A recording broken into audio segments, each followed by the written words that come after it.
Hi, I feel like I should update you on all of the things, but that's really hard because there are so many new things in my life and in my brain, which is good, but overwhelming. So we're going to break this video down into 5 parts. Part 1, my room.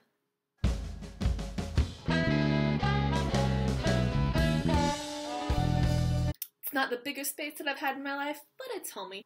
Part 2, philosophy of time. It is a 9 a.m. lecture class on Wednesdays. It's the earliest I have to be up all week. It's also open to undergraduates and it's taught through the philosophy department, all of which are things that would make me probably hard pass on it if I had thought about that ahead of time, but I'm really glad that I didn't because 1, my professor is nuts and it's fabulous, and 2, the reading is also nuts, but it enables you to talk about things like, is time real? And what does that even mean?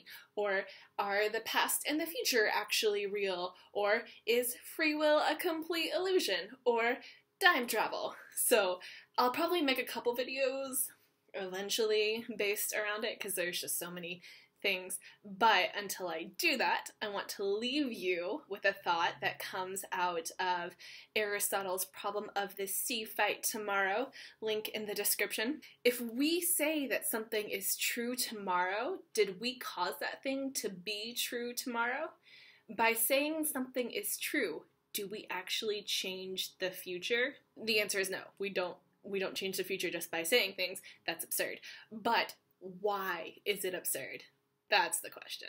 Part 3, science and religion. I have never felt so unprepared for anything in my life, which is weird because I have been thinking about science and religion since, 2004?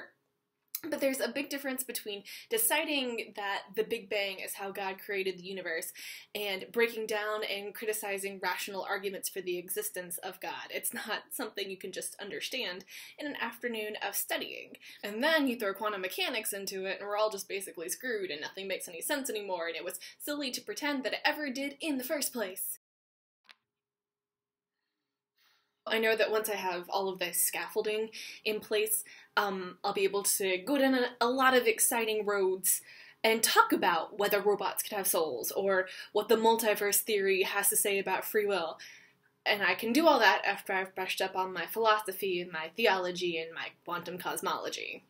Part 4, wanting to stay. I know that the weather has been absurdly lovely here and that life still has this new car smell about it, and I know that everything changes and it always changes in unexpected ways, but the other day I was in the lecture hall and I was looking around and I was thinking how will this look to me when I'm here next year?